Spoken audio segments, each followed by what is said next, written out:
ఆ ప్రసంగికుడు యేసుక్రీస్తు గురించి వర్తమానాన్ని ఇస్తున్నాడు. యేసుక్రీస్తు జీవితాన్ని మారుస్తాడు, బ్రతుకును బాగు చేస్తాడు, కన్నీటి హృదయాలను ఆనందమయంతో నింపుతాడు,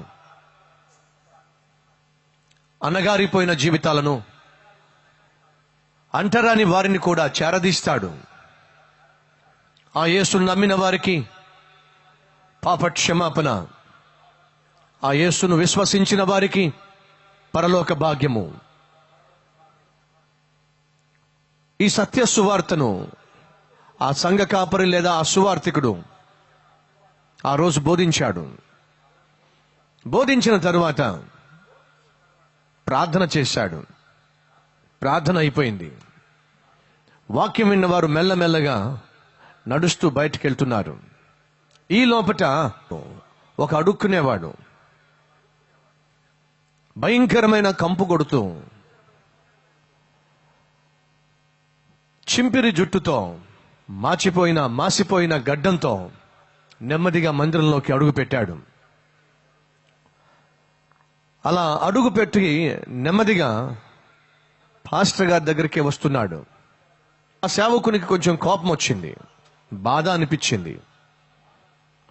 అడుక్కునే వాళ్ళు ఆఖరికి మందిరంలో కూడా వచ్చేస్తున్నారే అని చెప్పి ఏదో విధంగా కంపు కొడుతూ భయంకరంగా కనిపిస్తున్న ఆ ముష్టివాణ్ణి, ఆ అడుక్కునేవాణ్ణి త్వరగా వదిలించుకోవాలి అని చెప్పి తన పర్సు తీశాడు.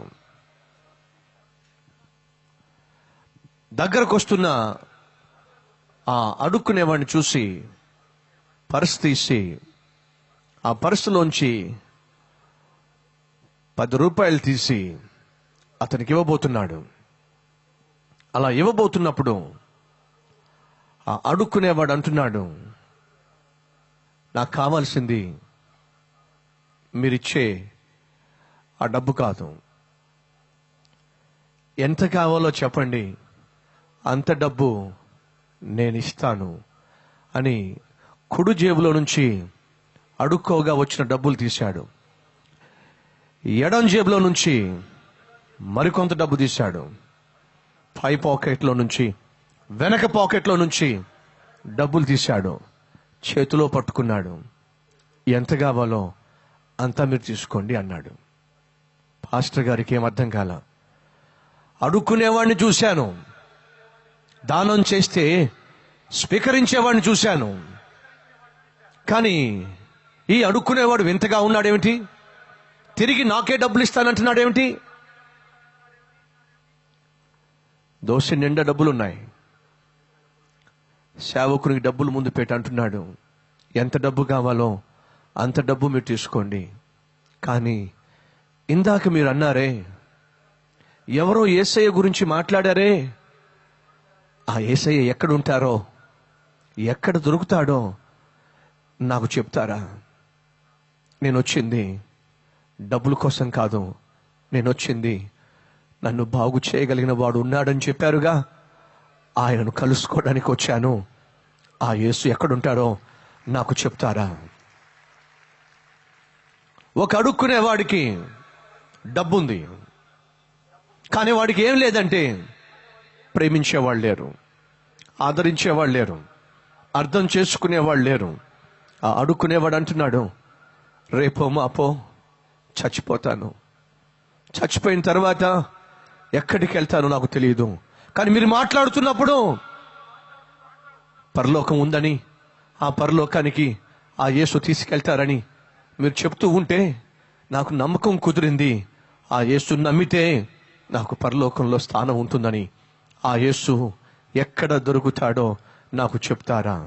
ఈరోజు ఈ మాటలు వింటున్న నా ప్రియ సహోదరి సహోదరుడా, ఆనాడు తూర్పు దేశ జ్ఞానులు ఆకాశంలో నక్షత్రము ఉదయించగా ఆ నక్షత్రాన్ని చూసి లోకరక్షకుడు యూదుల రాజు జన్మించాడని, ఆ లోకరక్షకుని చూసి తమ జీవితాలు దిద్దుకోవాలని, సత్యాన్ని గ్రహించాలని, సత్యాన్ని అంగీకరించాలని తూర్పు దేశాన్ని విడిచిపెట్టి ఆ జ్ఞానులు వచ్చారు. జాగ్రత్తగా వినండి. యేసు జన్మించినప్పుడు తూర్పు దేశ జ్ఞానులు వారి దేశాన్ని విడిచిపెట్టి వచ్చారు. యేసు జన్మించినప్పుడు పరలోకంలో ఉన్న దూతలు పరలోకాన్ని విడిచిపెట్టి వచ్చారు. యేసు బెత్లెహేములో జన్మించవలసి ఉన్నప్పుడు మరియా యోసేపు నజరేతును విడిచిపెట్టి బెత్లెహేముకు వచ్చారు. గొల్లలు ఆ పొలాన్ని విడిచిపెట్టారు, వారి పనిని విడిచిపెట్టారు, మందను విడిచిపెట్టారు, యేసు దగ్గరకు వచ్చారు. గమనిస్తున్నారా? యేసు జన్మించినప్పుడు దూతలు దిగొచ్చారు, యేసు జన్మించినప్పుడు జ్ఞానులు దిగొచ్చారు, యేసు జన్మించినప్పుడు పామరులు దిగొచ్చారు, అనగా గొర్రెల కాపరులు దిగి వచ్చారు. ఎందుకని? లోకరక్షకుడు జన్మించాడని, ఆయన ద్వారానే పరలోకము సాధ్యమని. ఈరోజు ఈ మాటలు వింటున్న నా ప్రియ సహోదరి సహోదరుడా, యేసును కలుసుకోవాలంటే జ్ఞానులు విడిచిపెట్టవలసింది ఉన్నది. యేసును కలుసుకోవాలి అంటే దూతలు పరలోకానికి విడిచిపెట్టవలసి వచ్చింది. యేసును కలుసుకోవాలి అంటే, దర్శించాలంటే, పూజించాలంటే గొల్లలో మందను విడిచిపెట్టి రావాల్సి వచ్చింది. దేవుని చిత్తము జరగాలి, యేసు బెత్లెహేములో జన్మించాలి. ఆ దేవుని చిత్తములో ఇమడాలి అంటే మరియా యోసేపు నజరేతును విడిచిపెట్టవలసి వచ్చింది. అనగా ఒక వ్యక్తి క్రీస్తును పూజించాలన్నా, ఒక వ్యక్తి క్రీస్తును దర్శించాలన్నా, ఒక వ్యక్తి క్రీస్తును అంగీకరించాలన్నా, ఆ క్రీస్తులో రక్షకుణ్ణి పొందుకోవాలన్నా విడిచిపెట్టవలసినది తప్పనిసరిగా ఉన్నది. నువ్వు క్రీస్తును కలుసుకోవాలన్నా, క్రీస్తు చెంతకు చేరి ఆయన కుమారునిగా కుమార్తెగా జీవించాలన్నా విడిచిపెట్టవలసిన వాటిని విడిచిపెట్టాలి. ఈరోజు క్రిస్మస్ సందర్భంలో ప్రియ సహోదరుడా సహోదరి అడుగుతున్నాను, క్రీస్తును నీ దేవునిగా అంగీకరించటానికి, క్రీస్తును వెంబడించటానికి, ఆయనను దర్శించి పూజించటానికి తగిన అర్హతను కలిగి ఉన్నావా? ఏమిటి ఆ అర్హత? ఈ లోక సంబంధమైన దాన్ని, పాప సంబంధమైన దానిని విడిచిపెట్టక తప్పదు. మొదటిగా జ్ఞానులు తమ దేశాన్ని విడిచిపెట్టి వచ్చారు. రెండవదిగా వారిని యేసుక్రీస్తు చెంతకు నడిపించినది ఒక నక్షత్రము. ఓ నక్షత్రము జ్ఞానులను యేసు చెంతకు నడిపించెను. దానియేలు గ్రంథంలో 12వ అధ్యాయంలో మనం చూస్తాం, ఎందరైతే నీతి మార్గమున అనుసరించుటకు అనేక మందిని నడిపిస్తారో వారు ఆకాశమందు నక్షత్రములను పోలి ఉంటారు అని బైబిల్ సెలవిస్తుంది. ఆనాడు జ్ఞానులను క్రీస్తు చెంతకు నడిపించడానికి దేవునికి ఒక నక్షత్రము కావాల్సి వచ్చింది. ఈనాడు నశించిపోతున్న అనేక మందిని క్రీస్తు చెంతకు నడిపించడానికి ఆ దేవునికి నక్షత్రము కావాలి. ఎవరు ఆ నక్షత్రము? సజీవ నక్షత్రము. ఎవరు? సహోదరుడా నువ్వే, సహోదరి నువ్వే క్రీస్తుకు కావలసిన నక్షత్రము. నశించిపోతున్న వారిని ప్రభువు చెంతకు నడిపించవలసిన నక్షత్రము. జీవము లేని ఒక నక్షత్రమే జ్ఞానులను క్రీస్తు చెంతకు నడిపించినట్లయితే, సజీవముగా ఉన్న నీవు, క్రీస్తును కలుసుకున్న నీవు ఏ రీతిగా నక్షత్రము వలె అనేక మందిని ప్రభువు చెంతకు నడిపించవలసిన వాడివై ఉన్నావో ఒక్కసారి ఆలోచించు. క్రిస్మస్ లో ప్రతి క్రైస్తవుడు నేర్చుకోవలసిన ఒక విలువైన పాఠము, అనుసరించవలసిన, ఆచరించవలసిన ఓ విలువైన పాఠము ఏదైనా ఉందంటే ప్రతి క్రైస్తవుడు ఒక నక్షత్రం కావాలి. అనేక మందిని ప్రభువు చెంతకు నడిపించాలి. అడుగుతున్నా, 2014లో ఎంతమందిని ప్రభువు చెంతకు నడిపించావు? ఎంతమందిని దేవుని మందిరానికి నువ్వు నడిపించగలిగావు? ఒకవేళ ఇప్పటి వరకు ఏ ఒక్కరిని నువ్వు నడిపించలేకపోయినట్లయితే నువ్వు జీవించవలసిన విధముగా జీవించటం లేదు, నక్షత్రము వలె నువ్వు ప్రకాశించటం లేదు, దేవుడు కోరుకున్నట్టుగా నువ్వు బ్రతకటం లేదు. వాస్తవము. అసలైన నక్షత్రము వలె, అనగా అనేక మందిని క్రీస్తు చెంతకు నడిపించే నక్షత్రము వలె నువ్వు జీవిస్తే ఎంత బాగుంటుంది. 3, ఆనాడు ఆ జ్ఞానులు బెత్లెహేమునకు నక్షత్రము ద్వారా నడిపించబడి ఎక్కడికి వచ్చారు? మత్తయి సువార్త 2వ అధ్యాయము 10వ వచనము 11వ వచనం చదువుతున్నాను. వారు ఆ నక్షత్రమును చూచి అత్యానందభరితులై, ఏ నక్షత్రము? దారి తప్పిన జ్ఞానులను. వారు జ్ఞానులే కానీ దారి తప్పారు, జ్ఞానులే కానీ క్రీస్తు ఎక్కడ ఉన్నాడో ఎక్కడ పుట్టాడో తెలుసుకోలేకపోయారు. ఈరోజు చాలా మంది జ్ఞానులు ఉన్నారు, బహు తెలివైన వాళ్ళు ఉన్నారు, విద్యావేత్తలు ఉన్నారు, ధనవంతులు ఉన్నారు, ఐశ్వర్యవంతులు ఉన్నారు, శాస్త్రవేత్తలు ఉన్నారు, అనగా సైంటిస్టులు ఉన్నారు, బహు జ్ఞానము కలిగిన వాళ్ళు ఉన్నారు. గాని ఈ లోకయాత్ర ముగిసిన తరువాత, ఒక మనిషి మరణించిన తరువాత పరలోకానికి ఎలా వెళ్ళాలో తెలియక నశించిపోయే వాళ్ళు ఎంతమంది లేరు? జ్ఞానులే కానీ దారి తప్పారు, జ్ఞానులే యేసు ఎక్కడ ఉన్నాడో తెలియక దారి తప్పారు. ఒకానొక సమయంలో ఒక మహాజ్ఞానం గలవాడు పడవలో ప్రయాణం చేస్తున్నాడు. అలా పడవలో ప్రయాణం చేస్తున్నప్పుడు ఆ పడవ నడిపించే ఒక పెద్ద ఆయన్ని పట్టుకుని, తాతయ్య నీకు వృక్షశాస్త్రం తెలుసా అని అడిగాడు. అదేంటి బాబు అని అడిగాడు. అదేనయ్యా, నీ కళ్ళ ముందు కనిపించే మొక్కలు చెట్లు, ఆ శాస్త్రం నీకేమైనా తెలుసా అని అంటే, పాపం ఆ తాత అన్నాడు, నాకు అలాంటి శాస్త్రాలు ఏమి తెలియవు నాయన అని చెప్పి అన్నాడు. అదేంటి తాతయ్య, నీ కళ్ళ ముందు కనిపించే సంబంధించిన శాస్త్రమే నీకు తెలియకపోతే ఇంక నువ్వు చాలా నష్టపోతున్నావు. నాకు ఆ శాస్త్రం తెలియదు బాబు. పోనీ నీ తల మీద కనిపించే నక్షత్ర శాస్త్రం తెలుసా నీకు? ఎన్ని నక్షత్రాలు ఉన్నాయో, ఆ నక్షత్రాల పేరేమిటో, అవి ఎప్పుడు పుట్టినాయో, ఏ వైపుకు అవి ప్రయాణం చేస్తున్నాయో తెలుసా నీకు? ఆ తాతయ్య అంటున్నాడు, నాకు అదేం తెలియదు నాయన. కనీసం నీకు సామాన్య శాస్త్రం గాని, సాంఘిక శాస్త్రం గాని, అర్థశాస్త్రం గాని ఇవేమైనా తెలుసా అని అంటూ ఉంటే ఆ తాతయ్య అంటున్నాడు, బాబు నీకు దండం పెడతా, నువ్వు చెప్పే శాస్త్రాలు ఏమీ నాకు తెలియవు గాని ఒక విషయం అడుగుతా చెప్పు అన్నాడు. ఏమిటి? మన పడవలోనికి నీళ్లు లోపలికి వచ్చేస్తున్నాయి, రంధ్రం పడింది, నీళ్లు వచ్చేస్తున్నాయి. నాకు తెలిసి ఒక 10 నిమిషాల్లో పడవ మునిగిపోతుంది. ఒక ప్రశ్న వేస్తున్నా, అదేంటయ్యా పడవ మునిగిపోవడం ఏమిటి, 10 నిమిషాల్లో మునిగిపోవడం ఏమిటి, ఇప్పుడు ఏమంటావు నువ్వు? నేనేమనను గాని నీకు అన్ని శాస్త్రాలు తెలుసు కదా, మరి చివరిగా ఒక ప్రశ్న, నీకు ఈత శాస్త్రం తెలుసా అని అడిగాడట. ఏ శాస్త్రము? ఈత శాస్త్రం తెలుసా? అతను అంటాడు, నాకు అన్ని శాస్త్రాలు తెలుసు కానీ ఈ శాస్త్రం మాత్రం తెలియదు. అప్పుడు తాతయ్య అంటున్నాడు, నీకు అన్ని శాస్త్రాలు తెలిసిన ఈత శాస్త్రము తెలియకపోతే నీకు తెలిసిన శాస్త్రాలన్నీ వృధా. ఇప్పుడు నీకు కావలసింది ఈత శాస్త్రమే. నిన్ను నీవు కాపాడుకునే ఈత శాస్త్రము తెలియకపోతే నువ్వు చావాల్సిందే, నీ బ్రతుకు నరకానికి చేరాల్సిందే అని ఆ తాతయ్య చక్కగా నీళ్ళలో కూరికాడు. ఈత కొట్టుకుంటూ తను కాపాడుకున్నాడు. ఎన్ని శాస్త్రాలు తెలుసుంటే ఏం లాభం? ఎంత జ్ఞానం ఉంటే ఏం లాభం? నిజమైన దేవుడు ఎవరో తెలియక, సజీవమైన దేవుడు ఎవరో తెలియక, మనిషిని పరలోకానికి నడిపించే దేవుడు ఎవరో తెలియక నశించిపోతున్న జ్ఞానులు, దారి తప్పిన జ్ఞానులు ఎంతమంది లేరు? ఈరోజు ఈ మాటలు వింటున్న నా ప్రియ సహోదరి, నా ప్రియ సహోదరుడు అడుగుతున్నా, పరలోక శాస్త్రాన్ని తెలుసుకున్నావా? రక్షణ శాస్త్రాన్ని గ్రహించావా? ఈ లోకయాత్ర ముగించిన తరువాత మనిషికి తీర్పు ఉన్నదని, దేవుని ఎదుట ప్రతి ఒక్కరూ నిలబడవలసి ఉన్నదని, క్రీస్తును సొంత రక్షకునిగా అంగీకరించి వారి జీవితాలను మార్చుకున్న వారికి మాత్రమే పరలోకంలో ప్రవేశమని, ఆ క్రీస్తు అనుగ్రహించు క్షమాపణను తిరస్కరించిన వారికి నరకము తప్పదని, అక్కడ ఏడుపును పళ్ళు కొరుక్కోవడమేనని, అక్కడ పురుగు చావదని, అక్కడ అగ్ని ఆరదని గ్రహించావా? ఈ లోకంలో నీకు ఎంత డబ్బు ఉంటే ఏం లాభం, ఎంత హోదా ఉంటే ఏం లాభం, ఎంత పేరుంటే ఏం లాభం, ఎంత పలుకుబడి ఉంటే ఏం లాభం, ఏ పదవి ఉంటే ఏం లాభం?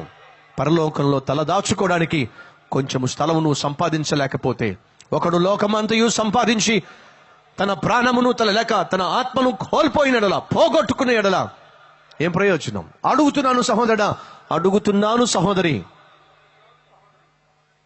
క్రీస్తును సంపాదించడం ద్వారా, క్రీస్తును పొందుకోవడం ద్వారా, క్రీస్తును నమ్ముకోవడం ద్వారా పరలోక వారసునిగా, వాసిగా జీవించే భాగ్యాన్ని స్వతంత్రించుకున్నావా? జ్ఞానులే దారి తప్పారు. అలా దారి తప్పిన జ్ఞానులను, సత్యము గ్రహించలేక దారి తప్పిన జ్ఞానులను ఎవరు క్రీస్తు చెంతకు నడిపించారో తెలుసా? ఒక నక్షత్రము. అలా ఆ నక్షత్రము దారి తప్పిన జ్ఞానులను క్రీస్తు ఉన్న ఇంటికి నడిపించడం జరిగింది. ఎప్పుడైతే ఆ నక్షత్రాన్ని వారు చూశారో, అనగా దారి తప్పిన జ్ఞానులను క్రీస్తు చెంతకు నడిపించే నక్షత్రాన్ని వాళ్ళు చూశారో బహుగా సంతోషించారు. అడుగుతున్నా, నశించిపోతున్న వాళ్ళు, పాపిష్టి క్రియల్లో పడి నాశనమైపోతున్న వారు, క్రీస్తు ఏర్పరచుకున్న నక్షత్రముగా నిన్ను చూసి క్రీస్తు చెంతకు ఎంతమంది వచ్చారో అడుగుతున్నా, ఎంతమందిని నువ్వు చేర్చావో ప్రశ్నిస్తున్నా. జీవము లేకపోయినప్పటికీ దేవుని చిత్త ప్రకారము జ్ఞానులను క్రీస్తు చెంతకు నడిపించిన ఆ నక్షత్రాన్ని చూసి జ్ఞానులు సంతోషించారు. అడుగుతున్నా, నిన్ను చూసి, సహోదరి, నిన్ను చూసి ఎవరైనా సంతోషిస్తున్నారా? నేను నశించిపోతున్నప్పుడు, నేను పాపంలో పడి నాశనం అయిపోతున్నప్పుడు, అదిగో ఆ సహోదరుడు, ఆ నక్షత్రమే నన్ను ప్రభువు చెంతకు చేర్చాడు. అదిగో ఆ సహోదరియే నన్ను ప్రభువు చెంతకు చేర్చింది, సత్య మార్గములోనికి నడిపించాడు. నిన్ను చూసి సంతోషించే వారిని ఎంతమందిని సంపాదించావు? ఆనాడు వచ్చిన ఆ జ్ఞానులు దారి తప్పినప్పుడు, ఆ దారి తప్పిన జ్ఞానులను ఆ నక్షత్రం మరల మార్గంలో పెట్టి క్రీస్తు చెంతకు నడిపిస్తున్నప్పుడు వాళ్ళు సంతోషించారు. సహోదరి, సహోదరుడా, వ్యక్తిగతంగా నీ గురించి ప్రశ్నిస్తున్నా. మీ ఆఫీస్లో ఒక నక్షత్రముగా నువ్వు ఉంటున్నావా? మీ బంధువుల మధ్య ఒక నక్షత్రముగా నువ్వు ఉంటున్నావా? మీ కుటుంబాల్లో, మీ స్నేహితుల మధ్య ఒక నక్షత్రముగా అనేక మందిని ప్రభు చెంతకు నడిపించేవాడిగా ఉన్నావా? ఉంటే ఎంత బాగుంటుంది. ఆ నక్షత్రము నడిపించింది ఎక్కడికి? యేసు చెంతకు. జ్ఞానులు వచ్చారు ఎక్కడికి? యేసు ఉన్న ఇంటికి. ఎంత చక్కని మాట. జ్ఞానులు క్రీస్తును రక్షకునిగా, దేవునిగా ఆరాధించటానికి, పూజించటానికి జ్ఞానులు వచ్చారు. ఎక్కడికి వచ్చారు? సత్యము గ్రహించడానికి, స్వరూపి అయినటువంటి క్రీస్తును కలుసుకోవడానికి, పూజించడానికి ఎక్కడికి వచ్చారు? ఏ ఇంటిలో యేసు ఉన్నాడో, ఏ ఇంటిలో యేసు ఉన్నాడో ఆ ఇంటికే వారు వచ్చారు. వినాలి, నక్షత్రము ఎక్కడికి నడిపించను? ఒక ఇంటికి నడిపించను. ఏ ఇల్లు? క్రీస్తు ఉన్న ఇల్లు. ఈ రాత్రి అడుగుతున్నా, నీ ఇల్లు క్రీస్తు ఉన్న ఇల్లేనా? నీ గృహము క్రీస్తు ఉన్న గృహమేనా? ఆ ఇంటిలో జ్ఞానులు వచ్చినప్పుడు అక్కడ వారు ఆరాధించారు, క్రీస్తును పూజించారు, క్రీస్తును మహిమపరిచారు. నీ ఇల్లు క్రీస్తును ఆరాధించే ఇల్లేనా? క్రీస్తును పూజించే ఇల్లేనా? మన కల్వరి టెంపుల్లో ప్రతి గృహము క్రీస్తును కలిగి ఉన్న గృహముగా మారాలి. మన కల్వరి టెంపుల్లో ప్రతి ఇల్లు క్రీస్తును పూజించే గృహముగా, ఇల్లుగా మారాలి. తండ్రి బాగా డబ్బున్నవాడు, వ్యాపారి. ఎంత డబ్బు కావాలో అంత డబ్బు ఆ కుర్రవాడికి దొరుకుతుంది. ఇష్టానుసారంగా జీవించడం మొదలు పెట్టాడు. టీనేజ్లోకి వచ్చినప్పుడే, యవన ప్రాయంలోనే శరీర ఇచ్ఛలు నెరవేర్చుకోవడానికి విచ్చలవిడిగా జీవించడం మొదలు పెట్టేశాడు. అలా విచ్చలవిడిగా జీవించి తన శరీరాన్ని పాడు చేసుకుని, ఆఖరికి తండ్రికి దూరమై, ఇంటికి దూరమై, బ్రతుకును నాశనం చేసుకుని దారి తప్పి జీవిస్తున్నప్పుడట ఒక ఇంట్లో ప్రార్థన జరుగుతుందట. ఆ ఇంటిలో క్రీస్తు ఉన్నాడట. ఆ క్రీస్తు ఉన్న ఇంటిలో ప్రార్థన జరుగుతుందట. ఆ ప్రార్థనకట దారి తప్పి పతనమైపోయిన ఒక యవనస్తుణ్ణి ఎవరో తీసుకుని వెళ్ళారంట. ఆ ఇంట్లో అందరూ కలిసి ప్రార్థన చేస్తున్నప్పుడు ఆ కుర్రవాడు నెమ్మదిగా ఆ ఇంట్లోకి వచ్చి వాళ్ళతో పాటు నెమ్మదిగా వాళ్ళు కూర్చున్నట్టుగానే మోకాళ్ళ మీద కూర్చున్నాడట. వాళ్ళు కలిసి ప్రార్థన చేస్తున్నప్పుడు, కలిసి పాటలు పాడుతున్నప్పుడు ఆ కుర్రవాడికి అర్థమైపోయిందట, ఏమిటో తెలుసా, నా జీవితంలో నేను ఎప్పుడూ పొందనటువంటి ఆనందము, ఎప్పుడూ పొందనటువంటి నెమ్మది, ఎప్పుడూ పొందనటువంటి సంతోషము ఈ గృహములో ఎలా సాధ్యమవుతుంది? ఇంత ఆనందము, ఇంత సంతోషము, ఇంత సమాధానము, ఇంత నెమ్మది నేను ఎప్పుడు చూడలేదు. వాళ్ళు స్తుతిస్తూ కీర్తిస్తూ ప్రభువుకు ప్రార్థిస్తూ ఉండగా ఆ కుర్రవానికి తెలియకుండానే తన కళ్ళల్లో నుంచి నీళ్లు జలజల రాలినాయి. ఆ కళ్ళల్లో నుంచి రాలుతున్న కన్నీళ్లలో నుంచి తాను చేసిన పాపాలన్నీ కూడా జారి కింద పడినాయి. అతని హృదయం మారిపోయింది. ఆ ఇంటిలో క్రీస్తు ఉన్నాడు, ఆ ఇంటిలో ప్రార్థన ఉంది, ఆ ఇంటిలో క్రీస్తును ఆరాధించేవారు ఉన్నారు. వారందరూ కలిసి ఆరాధిస్తున్నప్పుడు ఈ కుర్రవాడి యొక్క పాపపు పొడలన్నీ కూడా ఊడి కింద పడినాయి. ఆ కుర్రవాడు ఆ రోజు తన జీవితాన్ని క్రీస్తుకు అంకితం చేసేశాడు. అలా అంకితం చేసినప్పుడు అడిగాడు, నన్నేం చేయమంటావో చెప్పు ప్రభువా, జీవించినంత కాలం నీ కొరకే జీవిస్తాను. ఆ కుర్రవాడు కాస్త క్రీస్తు ప్రేమను పొందుకున్న తర్వాత ఆ క్రీస్తు ప్రేమను చూపించడానికి అనేక మంది పేదవారిని చేరతీశాడు, అనాథలను చేరతీశాడు. ఒకవైపు సువార్తను ప్రకటిస్తూనే, ఒకవైపు క్రీస్తు ప్రేమను క్రియల్లో చూపిస్తూనే అనేక వేల మందికి ఆత్మీయ ఆహారాన్ని, శరీర ఆహారాన్ని పెట్టేవాడిగా, ప్రపంచ చరిత్రలోనే ఒక విశ్వాస వీరునిగా 10,000 మంది కంటే ఎక్కువ మంది ఉన్న అనాథ పిల్లలకు ఆత్మీయ తండ్రిగా మారాడు. ఎవరో తెలుసా? ఓ గొప్ప విశ్వాస వీరుడైన జార్జ్ ముల్లర్. జార్జ్ ముల్లర్ మారిన కారణం తెలుసా? ఒక ఇంటిలో యేసు ఉన్నాడు, ఆ ఇంటిలో ఆరాధన ఉంది, ఆ ఇంటిలో ప్రార్థన ఉంది, ఆ ఇంటిలో దేవుని సన్నిధి ఉంది. ఆ దేవుని సన్నిధి కలిగిన ఇంటిలోనికి ఎవరో ఒకరు తీసుకొచ్చారంట జార్జ్ ముల్లర్ని. ఆ ఇంటిలో ఉన్న దేవుని సన్నిధి, ఉన్న శక్తి, ఉన్న ప్రార్థన పాడైపోయిన కుర్రవాడిని మార్చేసింది. నా ప్రియ సహోదరుడా, నా ప్రియ సహోదరి, మన కల్వరి టెంపుల్లో ఉన్న ప్రతి ఇల్లు అనేక మందిని మార్చేటటువంటి ఇల్లుగా మారాలి.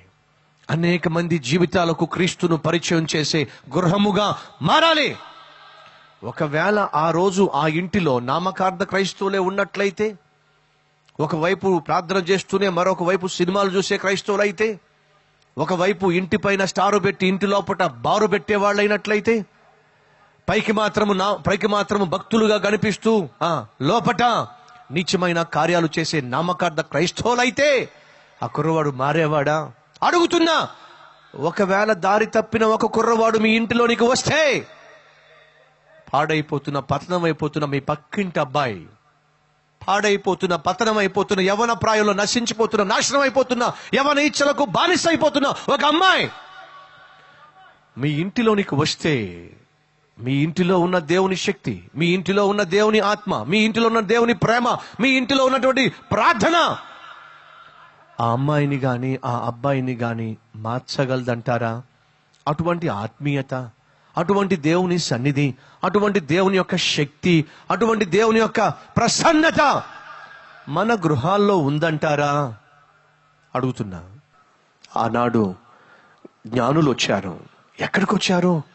యేసు ఉన్న ఇంటిలోనికి వచ్చారు. ఎవరు ఆ జ్ఞానులు?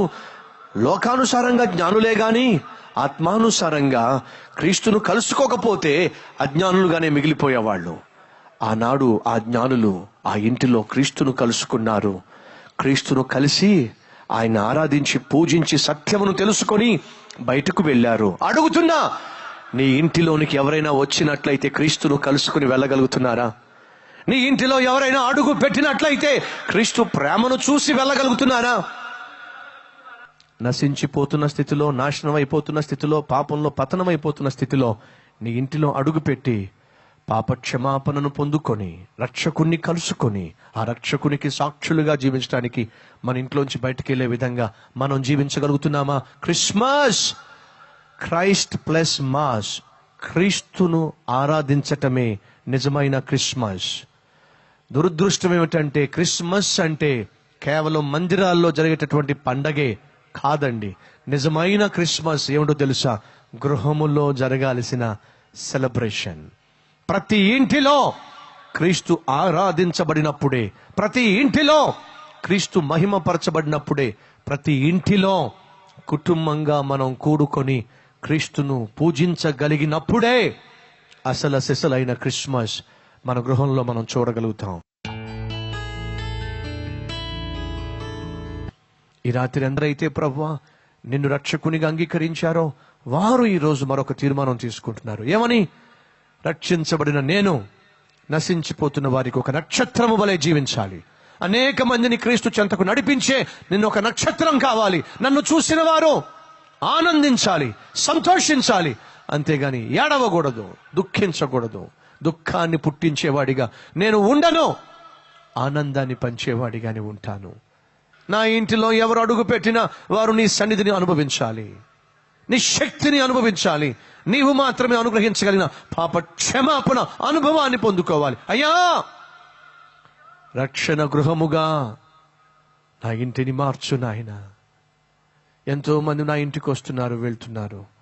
వచ్చిన ప్రతి ఒక్కరూ ప్రభు మా ఇంట్లో నిన్ను చూడాలి, నీ ప్రేమను చూడాలి, నీ సన్నిధిని చూడాలి, నీ శక్తిని చూడాలి అని ప్రార్థన చేస్తున్న ప్రతి ఒక్కరిని ప్రభువా దర్శించు. ప్రతి ఒక్కరి ఇంటిని ప్రార్థనా గృహముగా, ఆత్మీయ గృహముగా, నిన్ను ఆరాధించే పూజించే గృహముగా మార్చేయండి ప్రభువా. మా ఇంటికి వచ్చిన ప్రతి ఒక్కరూ నాయన నిన్ను కలుసుకోవడానికి సహాయం చేయండి. విత్తబడిన ఈ వాక్యాన్ని ఫలింపచేసి క్రిస్మస్ ఆనందాన్ని ఈ లోకంలో మేము జీవించేంత వరకు మాకు అనుగ్రహించమని నీకే సమస్త మహిమ ఘనత ప్రభావములు చెల్లిస్తూ యేసు నామములో ఈ ప్రార్థన సమర్పిస్తున్నాను తండ్రి. ఆమెన్.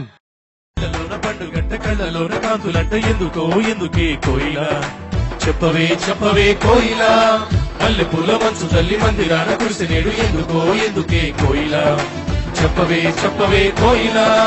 ఇళ్లలోన పండుగంట కళ్ళలోన కాంతులంట ఎందుకే కోయిలా, చెప్పవే చెప్పవే కోయిలా, మల్లె పూల మంచు తల్లి మందిరాన కురిసి నేడు ఎందుకే కోయిలా, చెప్పవే చెప్పవే కోయిలా. అర్ధరాత్రి కాలమందు వెన్నెలా, ఆశ్చర్యకరుడంట వెన్నెలా, అర్ధరాత్రి కాలమందు వెన్నెలా, ఆశ్చర్యకరుడంట వెన్నెలా, జన్మించినాడంట వెన్నెలా, నీ ఎవరిలోనంట వెన్నెలా, జన్మించినాడంట వెన్నెలా, నీ ఎవరిలోనంట వెన్నెలా. ఇళ్లలోన పండుగంట కళ్ళలోన కాంతులంట ఎందుకే కోయిలా, చెప్పవే చెప్పవే కోయిలా, మల్లెపూల మంచు తల్లి మందిరాన కురిసి నేడు ఎందుకే కోయిలా, చెప్పవే చెప్పవే కోయిలా.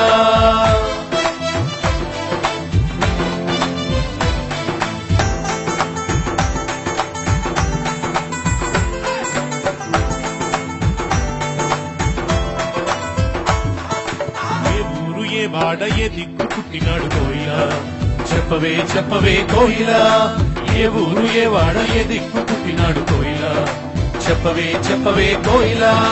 యూదా దేశమందు వెన్నెలా, బెత్లెహేముపురములోన వెన్నెలా, యూదా దేశమందు వెన్నెలా, బెత్లెహేముపురములోన వెన్నెలా, రాజులకు రాజంట వెన్నెలా, ఆ రాజు యేసంట వెన్నెలా, రాజులకు రాజంట వెన్నెలా, ఆ రాజు యేసంట వెన్నెలా. ఇళ్లలోన పండుగంట కళ్ళలోన కాంతులంట ఎందుకే కోయిలా, చెప్పవే చెప్పవే కోయిలా, మల్లెపూల మంచు తల్లి మందిరాన కురిసి నేడు ఎందుకే కోయిలా, చెప్పవే చెప్పవే కోయిలా.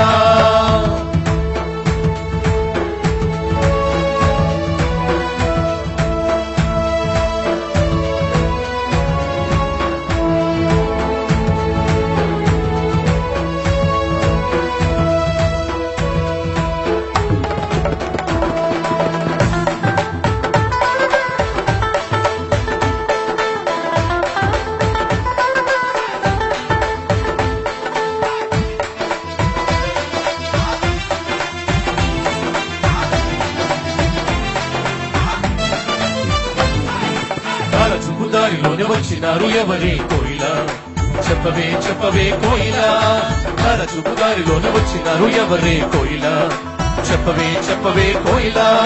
తూర్పు దేశగారులను వెన్నెలా, దర్శింపవచ్చినారు వెన్నెలా, తూర్పు దేశగారులను వెన్నెలా, దర్శింపవచ్చినారు వెన్నెలా, బంగారు సాంబ్రాణి గోళం తెచ్చినారు ఇచ్చినారు వెన్నెలా, బంగారు సాంబ్రాణి గోళం తెచ్చినారు ఇచ్చినారు వెన్నెలా.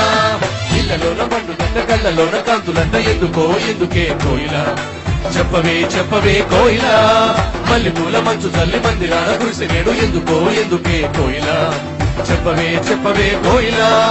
ఇళ్లలోన పండుగంట కళ్ళలోన కాంతులంట ఎందుకే కోయిలా, చెప్పవే చెప్పవే కోయిలా, మల్లెపూల మంచు తల్లి మందిరాన కురిసి నేడు ఎందుకే కోయిలా, చెప్పవే చెప్పవే కోయిలా. అర్ధరాత్రి కాలమందు వెన్నెలా ఆశ్చర్యకరుడంట వెన్నెలా అర్ధరాత్రి కాలమందు వెన్నెలా ఆశ్చర్యకరుడంట వెన్నెలా జన్మించినాడంట వెన్నెలా ఈ అవనిలోనంట వెన్నెలా జన్మించినాడంట వెన్నెలా ఈ అవనిలోనంట వెన్నెలా లా లా లా లా లా లా లా లా లా లా లా లా లా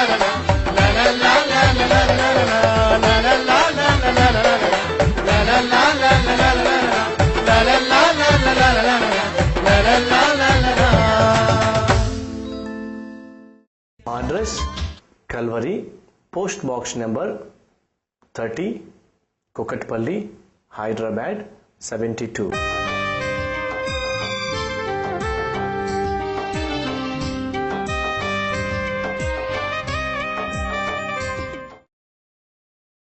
చిత్రముగా ఉన్నది, కాస్త వివరంగా తెలుపండి. యూదులకు రాజు ఇచ్చటనే పుట్టాడు కదా, ఆయన ఎక్కడా? ఏమిటి, యూదులకు రాజు పుట్టాడా? నేను ఉండగా యూద సామ్రాజ్యమునకు మరి ఒక రాజు జన్మించడయా? అసంభవం. అవును, నిజమే, ఆయనే నిజమైన యూదుల రాజు. చాలించి